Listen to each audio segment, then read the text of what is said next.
I'm Anne Marie, and thank you for joining me today. I am here with all kinds of fun little uh, tidbits on your life path. We're going to use numerology, and with that, you will take your birth date and the day of your year you were born, and we will add them together to one sum number, and that will be your life path. Now, that's just a simple way to do it, because also I'll be doing a tarot reading on it, as well as taking your questions. So for today, I would like to look at what is it that concerns you. You're in very good hands. I have over 37 years reading experience. I'm a reader for Best Psychics Directory, where I have over 100 client reviews. I'm also a reader for Keen, where I have over 12,000 reviews. So you have lots and lots of people to look at, some bad, but most good.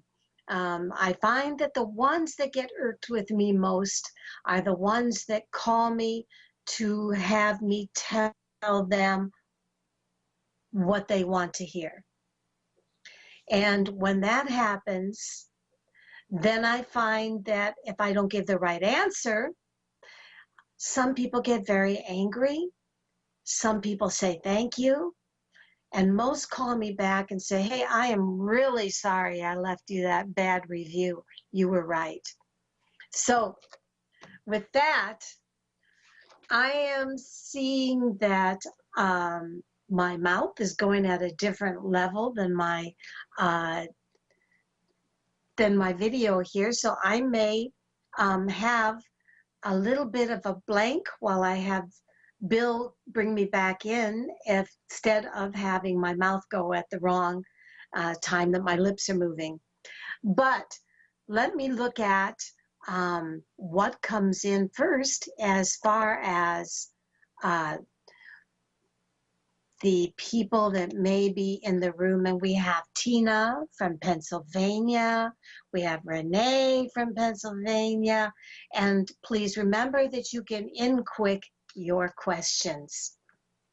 I'm going to play a small little song here, and then in the process of getting my self back in here with the same kind of mouth and lip movements as I do my voice here. So I am going to do a small meditation with my lovely Lana Keela. And let me see, 5 signs your third eye is opening. Let's look at, see what that Peace, infinite waters diving deep once again. 5 signs your third eye is opening. Can I get a hello there? So I've spoken a lot about the pineal gland, but I haven't spoken about some of the signs which show your third eye is opening. What is the third eye? The Ajna chakra, or the brow chakra, right here, right in the middle of your forehead. This is what ancients referred to as the seat of the soul. So in many ancient cultures, people spoke often. All right, well, that was it. And Bill says that everything is going good here on this side. And I want to be sure to let you know the number to call in for a reading with over 37 years experience and thousands of client reviews with me is 602-666-6027. Hello, Jan from LA. She came in on the InQuick. And the place that you will InQuick is going right to Achieve Radio, and you will find, if you go into the live TV, there was a little board there where you can chat or talk and InQuick your questions. So before I get into my topic today, I'm going to do a quick reading with Tina, and then I'll get to everybody else. I do want to add my subject matter after Tina. Hello, Tina. How are you today? I'm good. How are you? Great. What can I do for you today? I lost a very close family member of mine, and it's been kind of weighing on me a lot. We were really close, and it happened kind of all of a sudden, so it kind of left me with a lot of unanswered questions. Yes. You would like a message reading? Yes. Okay, Tina. And what is the name of the one that crossed over? Elaine. Elaine. And how old was Elaine? Elaine was, I want to say, 65. Okay. The reason I ask that is because it helps me to interpret what I see in the mentality of the person. So if I would like you to say that name one more time. Elaine. Thank you. So if I look at a message from Elaine, this is what comes through. Elaine would tell you, thank you for being family. Thank you for feeling like you were someone that she could count on, that she could feel that even more than many people around her, even perhaps from her own family, you were more family. She wants you to know that she is around you right now, that she feels that you will probably start to feel her messages through the colors that you see, you know, that she loves on a drive, or that you will feel her presence in a dream. She says, pay attention especially to a dream that you have within the next 2 days to 2 weeks. She will be speaking to you.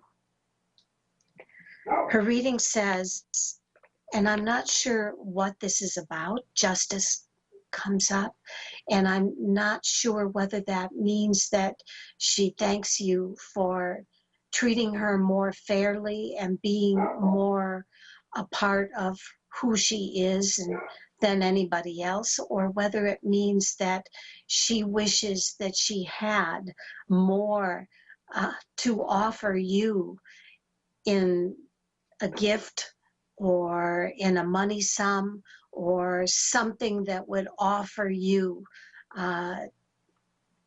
almost a reward, a just more of something that she wishes that she could offer you through a transaction, whether that is through a lawyer or whether that is through something that will be given to you in a will.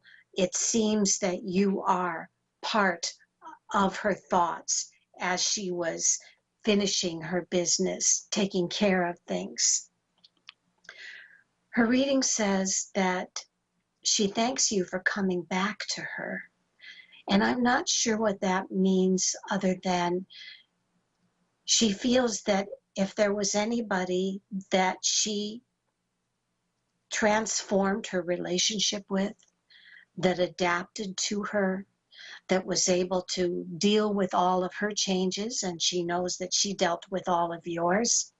She feels that you were the one constant in her life that she felt she could always know is there, and she thanks you for that.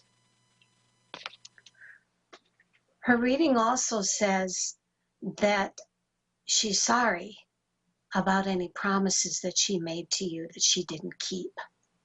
She says one of you was the ultimate dreamer. One of you was the ultimate visionary. And I also believe that it means that she felt that there was almost a telepathic connection with you both. And she wants you to know that that telepathic connection will continue even in the future. That whether it's through a dream, or whether it's through just feeling her presence, or whether it's through a perfume, there will be a feeling that you will sense her, especially in the next 12 months, as she feels that she is leaving, not leaving you, but letting go slowly but surely, and feeling that she's acknowledging you are all right. She will come to you through these vibrations of that you'll feel very strongly. Maybe it'll be a fire alarm that goes off with no reason. Maybe it will be just this profound dream that you have where you're communicating face to face. Her reading says also that she wants to thank you for bringing balance into the last days of her life, and that she intends to be beside you and to give back the balance through dreams that you have wanted for yourself. And I don't care how small they are. If it's something that you have truly wanted, I feel that she will be there for you to help you to make those things happen. Especially look for that to happen in the next, and again, the number is 2, within 2 weeks to 2 months' time. Her reading says that the one thing that she feels that she has a hard time letting go of is any of the times that she failed you, or any of the times that she broke your heart. And I'm not sure what it is that she felt she broke your heart on, but she wants you to know that she hopes that you can forgive her for any of the times that she made promises that didn't come through, or that she feels that she hurt you in any way. Her reading says she's glad to be out of the prison of earth. She feels that she is finally free, and she feels no regrets that she has passed on to the other side. She wants you to know that most of all, she understands and feels your unhappiness. But she also wants you to know that she hasn't left you. You haven't just adopted the best qualities you loved about her. She gives them to you now. Her reading ends with her saying, even though I am not part of this earth, I want you to know I am part of your life, and I am part of your home, and I am part of your dreams, and I am part of everything that you do, especially within the next 2 weeks to 2 months. And that's the time she also says that a unexpected gift or something that will come through that is meant just for you will be happening. Look for a profound dream or a profound feeling that she is beside you in the next coming 2 months.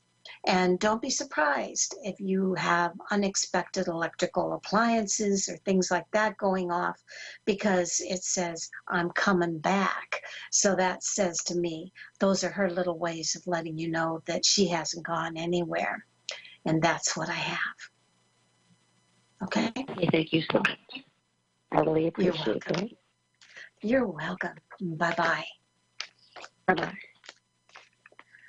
All right. So while we're talking about a crossing over reading, I believe that that is a perfect time for a reading, or for me to, this is a blog and it's by Nicola Gray, and it's Do We Plan Our Lives Before We Are Born?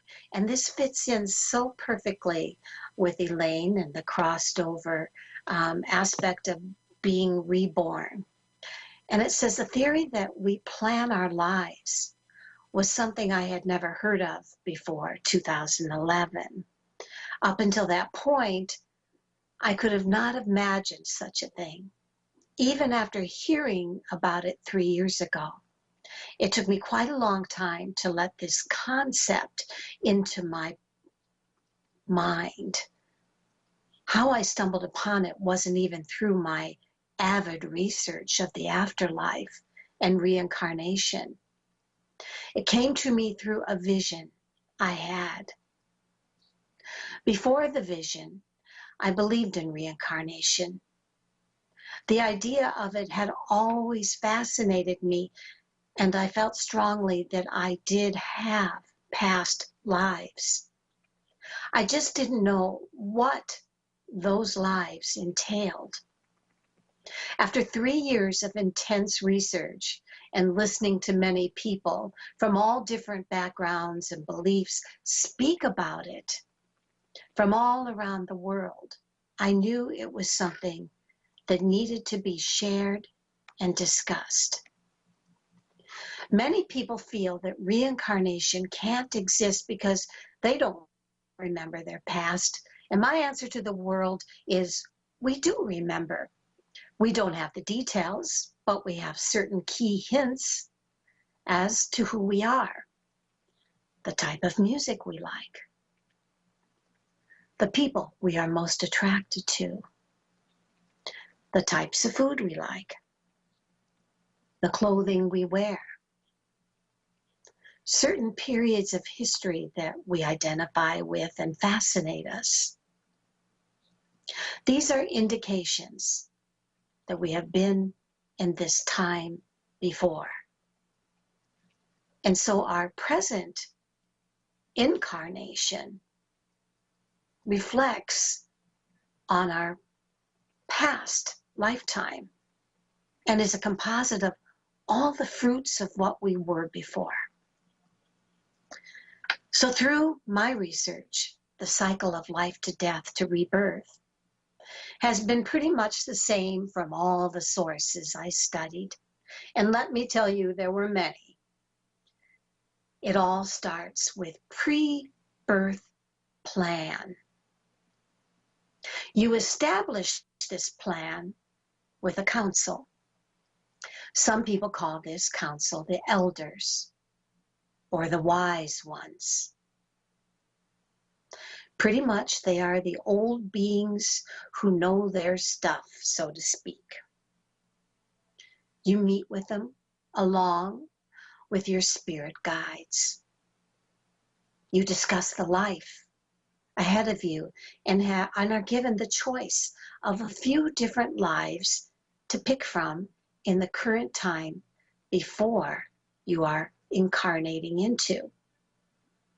To give you an example, I was given the choice of being an artist or a samurai in Japan. You choose everything, including your parents. Once your choices have been given to you and you pick one, the tedious task starts of planning all the things you wish to experience in the upcoming life. Experience isn't the only thing that we seek. We have goals to meet and challenges to overcome. And some wish to learn more patience or overcome jealousies that they had in the life before. Many people have debated this theory, but you also choose to clear up karmas. And when I think about that, let me add this. I think, what about those people that are born into warfare, torture, disabled, crippled bodies? We certainly would not pick those scenes and those bodies to be born into, of course. However, if there is an incarnate lesson or a debt to be paid, it could be that it would be through experiencing the very things that we looked down on in the past life, so that we have a true experience of all facets of life. Many people have debated this theory, but you also to choose to clear up this karma. To me, clearing up karma simply means creating a balance in the whole enchilada of all of this. There are a few other things, like when it comes to healing and when it comes to creating. Our guides are there with us, which is described through a flow chart that some people make. A flow chart is a plan, but with free will incorporated into it. So all I can tell you is that the next fun thing that we are going to do for those who want to call in is you give me your birth sign or your birth date. I don't do astrology. Birth date, the year you were born, we add it up, and it gives you one whole number. And that whole number, numerologically, will give you the mission of this life. So anybody who calls in or anybody that chooses to inquick me, I can look at that if you wish. So the one last question is, why do we forget our past life?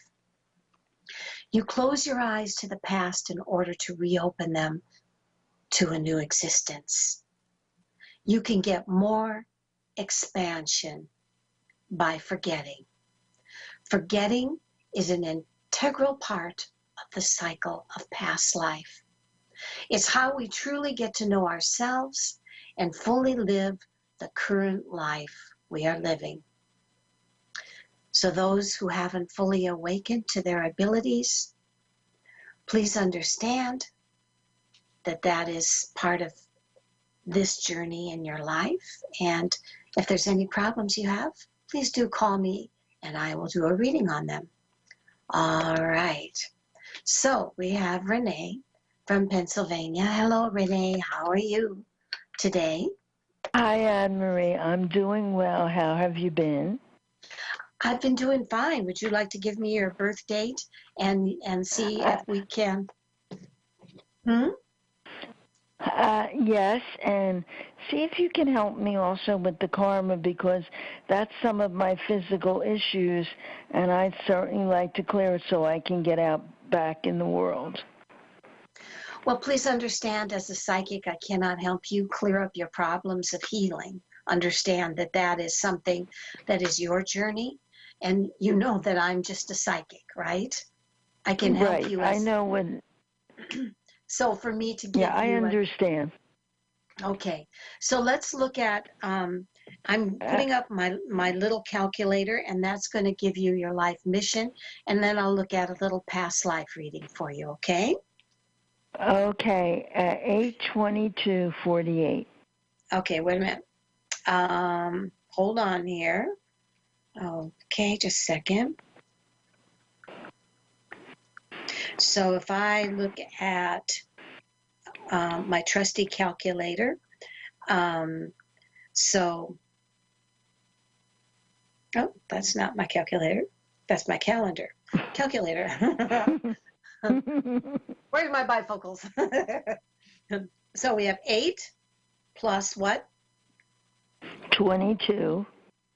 Okay, so 48. 2 plus 2 plus 4 plus 8 equals 24. 2 plus 4 equals 6. 6 is the number of your life mission. So if we look at the number 6, this is what comes up for the path, your life path of 6. The life path 6 suggests that you enter this plane with tools to become the ultimate nurturer and a beacon for truth, justice, righteousness, and your paternal or maternal, as the case may be, instincts with a 6 life path exceeds all others by a considerable margin, whether in the home or in the workplace. You are the predominant caretaker. While the 6 may assume significant responsibilities in the community, the life revolves around your immediate home and family. It says, also, conservative principles and convictions are deeply ingrained and define your personality. You are idealistic and must feel useful to be happy. The main contribution you make is that of advice, service, and ever-present support. You are a humanitarian of the first order. It is your role to serve others And you start in the home environment. You are very human and realistic about life. And you feel that the most important thing in your life is the home, the family, and the friends.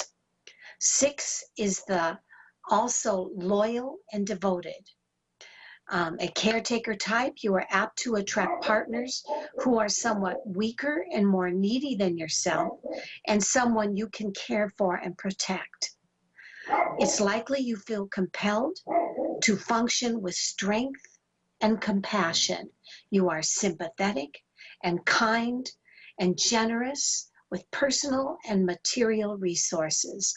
Wisdom, balance, and understanding are the cornerstones of your life, and these define your life path. Okay, so that's what I have. Does any of that sound familiar?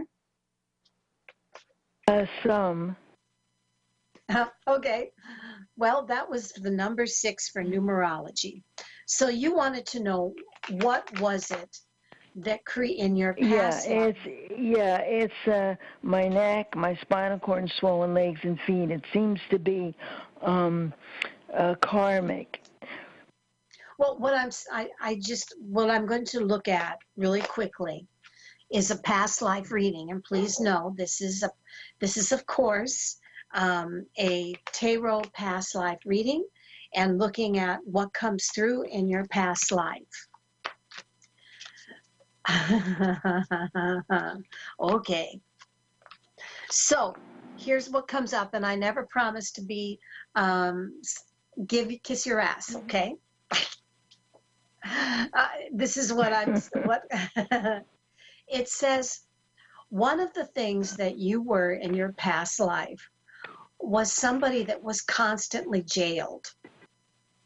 You often found yourself in imprisoning situations because of the people that you hung out with.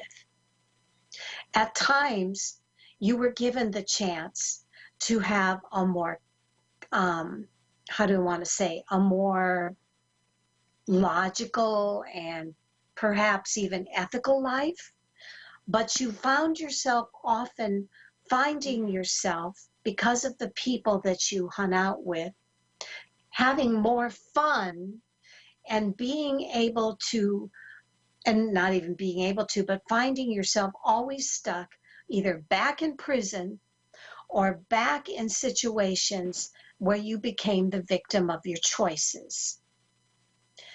So for whatever reason, you had a hell of a good time. But because of those hellaciously good times, you often made choices that created you to be either imprisoned or feel as if you became a victim of your choices, whether that was relationships or whether that was, how do they want to say, what like attracts like. Every action creates a reaction. So if I look at what was the lesson that you had to learn in this life that would create health problems in this life, why would those health problems be a karmic retribution for your past life? First of all, your health problems were here to help you realize that you can manifest into your life all of the things that you want.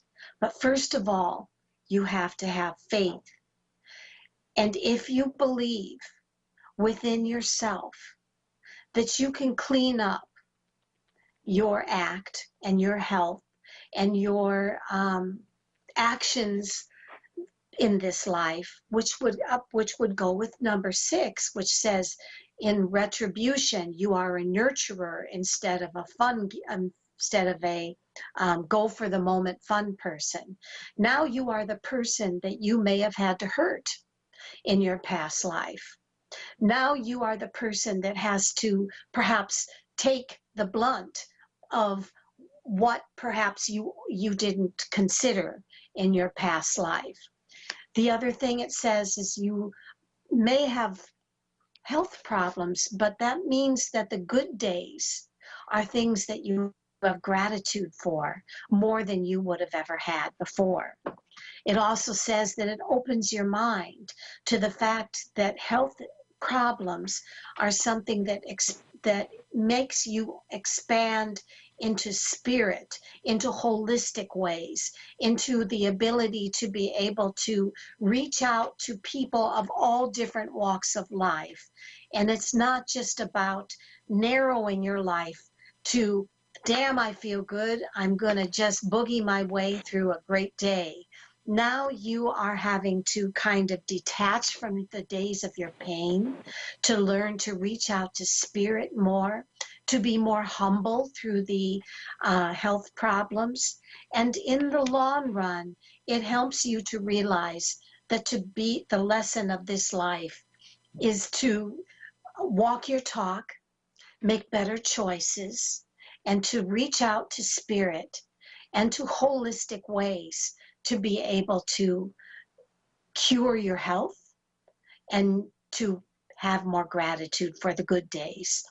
And so I guess all that's saying to me, Renee, is that I am the last one to say that you should deserve health problems. But in your reading, it says you were a real good time, Charlie, and that there was a sense that you didn't always pay attention to who you hurt on the way. And that some of the health problems that if you are to look at retribution in this life may be, okay, you had your studly good looks and your beautiful good looks and your beautiful body and your beautiful health. Now it's time to experience the other side. So in the process, you have to look at other options, of other ways of looking at the world through your health problems. And that's what comes through. Okay, yes, some of these health problems were in my family. So it feels like I'm taking some of them on too. Whatever it is, remember that you are also on a number 6, which means that you are the caretaker. You are the adopter of health problems. And if they're your family, maybe it's time to let go of some of that family baggage and realize that some of those health issues, spiritually, you have to say, okay, I can only carry all of you so much. It's time for me to have my own legs back. My spine is carrying me. I've had enough of carrying the burdens of you guys. Now it's time for me. So whatever all of this entails for your number 6 life path, that's what comes through, honey. Okay, thank you very much. You're welcome, and blessings to you. All right, take care, baby girl. Thank you. All right, guys, now please know I tell you what I see, and I don't always try to sugarcoat it. And I love you, Renee. So, Jan, I'm going to go to you. Hello, Jan. And she says, my last day of employment will be Wednesday. I am presently putting in applications for administrative work. What do you see? Okay, Jan, if I look at what comes up for employment, and please know time frames are approximate, but when will be an approximate time for you to find work? And what comes through says,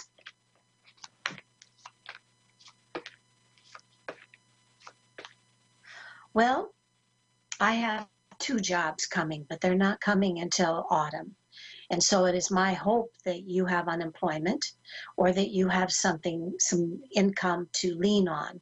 It is my belief, and from what I see, that you have about a 2, and hopefully it's 2 weeks, but it could also be 2 months.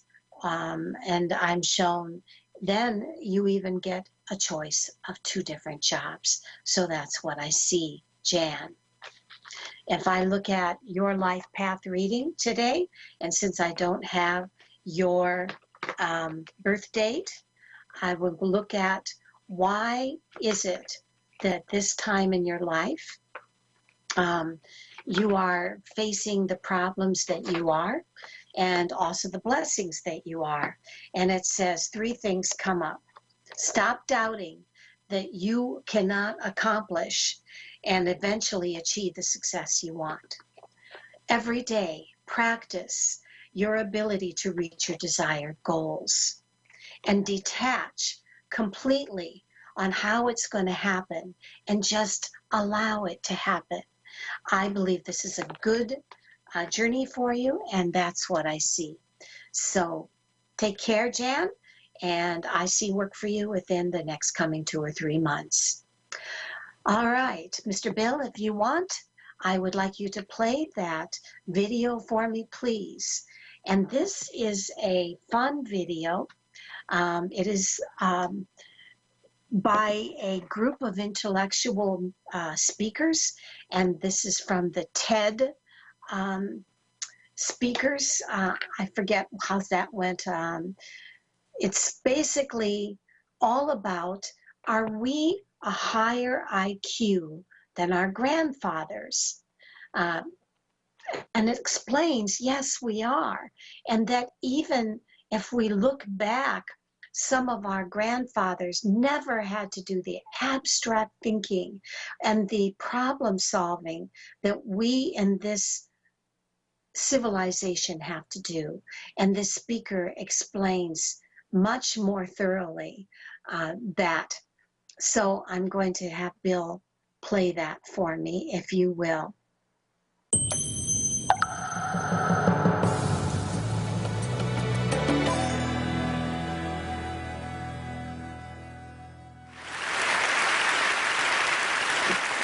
We're going to take a quick voyage over the cognitive history of the 20th century, because during that century our minds have altered dramatically. As you all know, the cars that people drove in 1900 have altered because the roads are better and because of technology. And our minds have altered too. We've gone from people who confronted a concrete world and analyzed that world primarily in terms of how much it would benefit them, to people who confront a very complex world. And it's a world where we've had to develop new mental habits, new habits of mind. And these include things like clothing that concrete world with classification, introducing abstractions that we try to make logically consistent, and also taking the hypothetical seriously, that is, wondering about what might have been rather than what is. Now, this dramatic change was drawn to my attention through massive IQ gains over time. And these have been truly massive. That is, we don't just get a few more questions right on IQ tests. We get far more questions right on IQ tests than each succeeding generation back to the time that they were invented. Indeed, if you score the people a century ago against modern norms, they would have an average IQ of 70. If you score us against their norms, we would have an average IQ of 130. Now, this has raised all sorts of questions. Were our immediate ancestors on the verge of mental retardation? Because 70 is normally the score for mental retardation. Or are we on the verge of all being gifted, because 130 is the cutting line for giftedness? Now, I'm going to try and argue for a third alternative that's much more illuminating than either of those. And to put this into perspective, let's imagine that a Martian came down to Earth and found a ruined civilization. And this Martian was an archaeologist, and they found scores, target scores, that people had used for shooting. And first they looked at 1865, and they found that in a minute, people had only put one bullet in the bullseye. And then they found in 1898 that they'd put about 5 bullets in the bullseye in a minute. And then about 1918, they'd put 100 bullets in the bullseye. And initially, that archaeologist would be baffled. They would say, look, these tests were designed to find out how much people were steady of hand, how keen their eyesight was, whether they had control of their weapon. How could these performances have escalated to this enormous degree?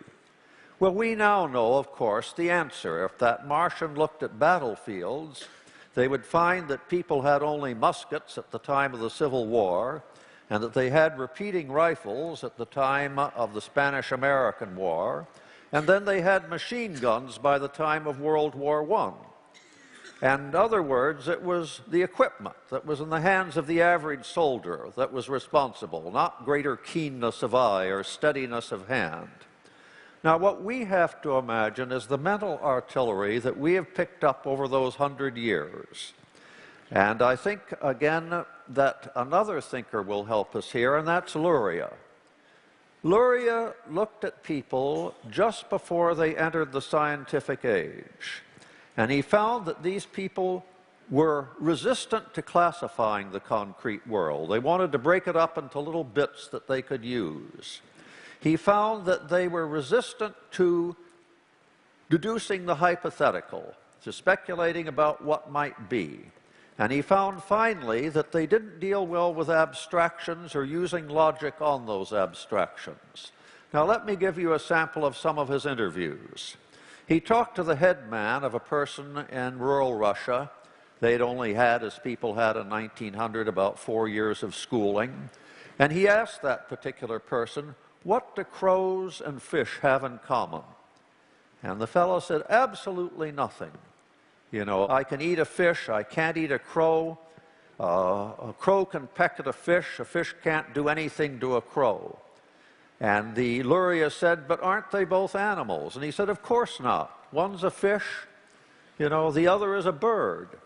And he was interested effectively in what he could do with those concrete objects. And then Luria went to another person, and he said to them, "There are no camels in Germany. Hamburg is a city in Germany. Are there camels in Hamburg?" And the fellow said, "Well, if it's large enough, there ought to be camels there." And Luria said, "But what do my words imply?" And he said, "Well, maybe it's a small village and there's no room for camels."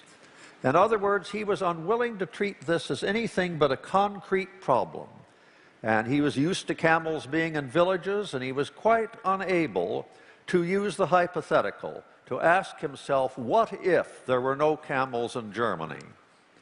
A third interview was conducted with someone about the North Pole. And Luria said, "At the North Pole, there is always snow. Wherever there is always snow, the bears are white. What color are the bears at the North Pole?" And the response was, "Such a thing is to be settled by testimony. If a wise person came from the North Pole and told me the bears were white, I might believe him. But every bear that I've seen is a brown bear." Now you see again, this person has rejected going beyond the concrete world and analyzing it through everyday experience. And it was important to that person what color bears were. That is, they had to hunt bears. They weren't willing to engage in this. One of them said to Luria, "How can we solve things that aren't real problems? None of these problems are real. How can we address them?" Now, these three categories, classification, using logic on abstractions, taking the hypothetical seriously, how much difference do they make in the real world beyond the testing room? And let me give you a few illustrations. First, almost all of us today get a high school diploma. That is, we've gone from 4 to 8 years of education to 12 years of formal education, and 52% of Americans have actually experienced some type of tertiary education.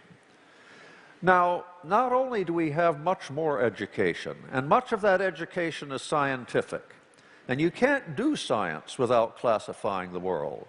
You can't do science without proposing hypotheses. You can't do science without making it logically consistent. And even down in grade school, things have changed. In 1910, they looked at the examinations that the state of Ohio gave to 14-year-olds, and they found that they were all for socially valued concrete information. They were things like, what are the capitals of the 44 or 5 states that existed at that time? When they looked at the exams that the state of Ohio gave in 1990, they were all about abstractions. They were things like, why is the largest city of a state rarely the capital? And you were supposed to think, well, the state legislature was rural controlled, and they hated the big city. So rather than putting the capital in a big city, they put it in a county seat. They put it in Albany rather than New York. They put it in Harrisburg rather than Philadelphia, and so forth. So the tenor of education has changed. We're educating people to take the hypothetical seriously, to use abstractions, and to link them logically. What about employment? Well, in 1900, 3% of Americans practiced professions that were cognitively demanding. Only 3% were lawyers or doctors or teachers. Today, 35% of Americans practice cognitively demanding professions. Not only the professions proper, like lawyer or doctor or scientist or lecturer, but many, many sub-professions having to do with being a technician, a computer programmer, a whole range of professions now make cognitive demands. And we can only meet the terms of employment in the modern world by being cognitively far more flexible. And it's not just that we have many more people in cognitively demanding professions. The professions have been upgraded. Compare the doctor in 1900, who really had only a few tricks up his sleeve, with a modern general practitioner or specialist with years of scientific training. Compare the banker in 1900, who really just needed a good accountant and to know who was trustworthy in the local community for paying back their mortgage. Well, the merchant bankers who brought the world to their knees may have been morally remiss, but they were cognitively very agile. They went far beyond that 1900 banker. They had to look at computer projections for the housing market. They had to get complicated CO squared in order to bundle debt together and make debt look as if it were actually a profitable asset. They had to prepare a case to get rating agencies to give it a AAA, though in many cases they had virtually bribed the rating agencies. And they also, of course, had to get people to accept these so-called assets and pay money for them, even though they were highly vulnerable. Or take a farmer today. I take the farm manager of today as very different from the farmer of 1900. So it hasn't just been the spread of cognitively demanding professions, it's also been the upgrading of tasks like lawyer and doctor and what have you that have made demands on our cognitive faculties. But I've talked about education and employment.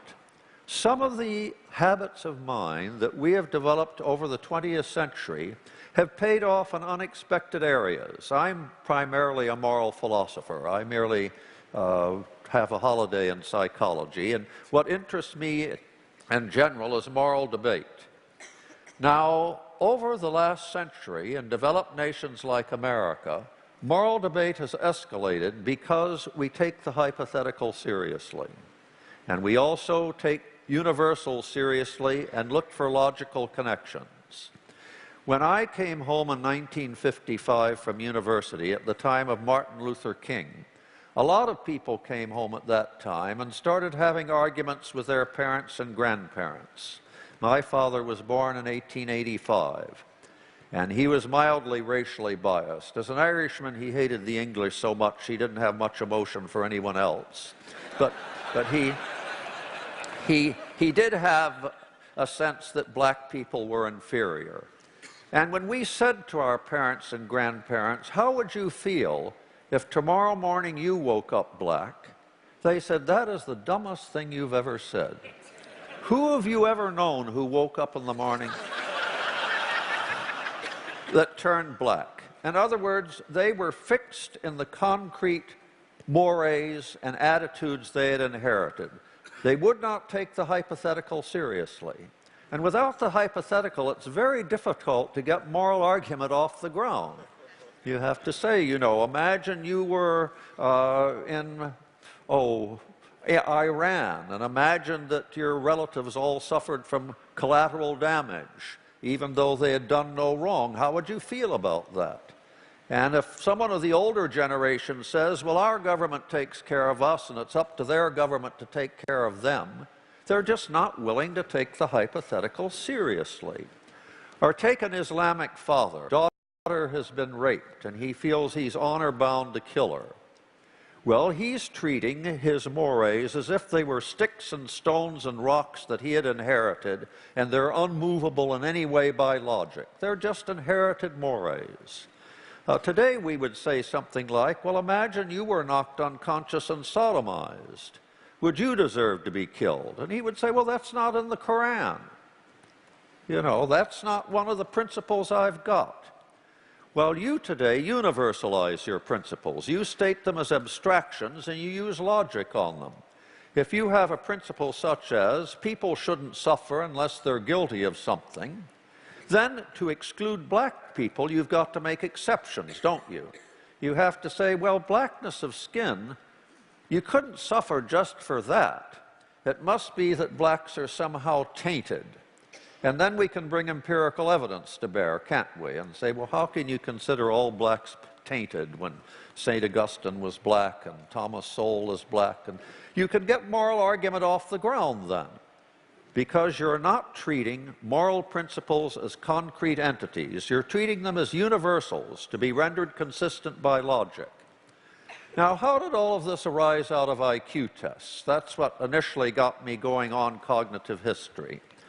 If you look at the IQ test, you find the gains have been greatest in certain areas. The similarity subtest of the Wechsler is about classification, and we have made enormous gains on that classification subtest. There are other parts of the IQ test battery that are about using logic on abstractions. Some of you may have taken Raven's progressive matrices, and it's all about analogies. And in 1900, people could do simple analogies. That is, if you said to them, cats are like wild cats, what are dogs like? They would say wolves.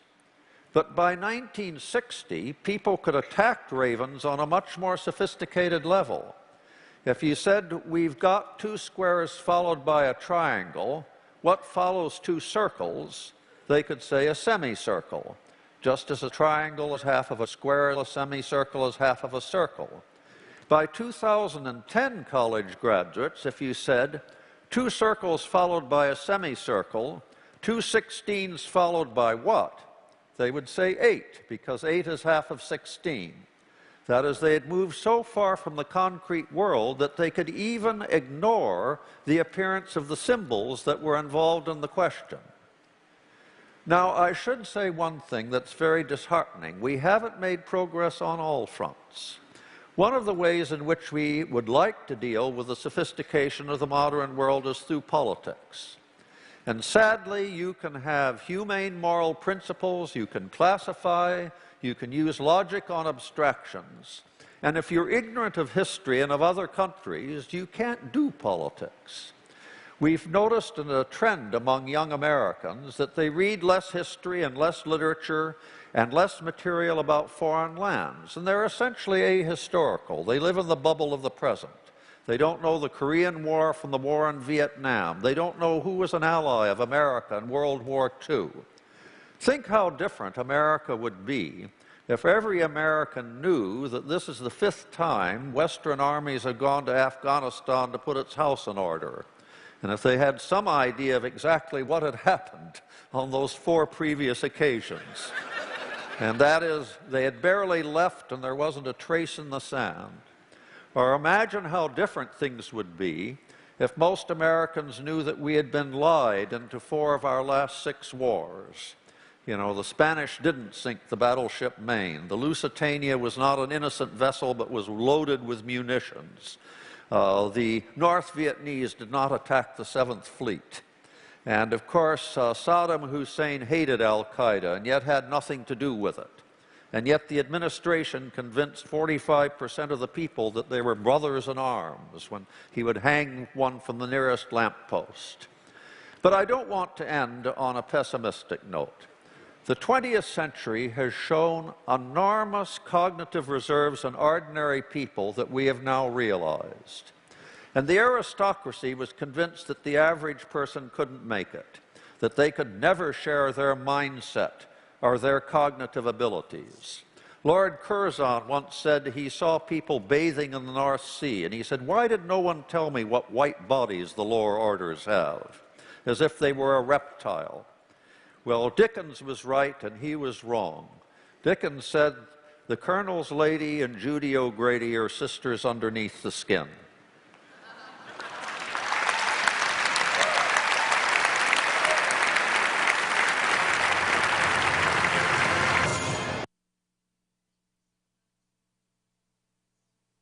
Video comes on in the show. I know Google sometimes gets angry or sends little warnings that something is copyrighted, but I always feel that it's nice to see an intellectual person be able to discuss their ideas in such depth. And I love listening to TED. You should listen to some of the intellectual speaking on TED. I have it listed. The video is on my blog today. And I want to thank those that called in or that I read for. Please know that you can come back the third Wednesday of this month. I am leaving for the Carolinas next week, so I will see you on the third Wednesday, and maybe Joseph will be with me, maybe not. If not, I'm going to discuss a book called Why Men Love Bitches. So see ya and bye-bye.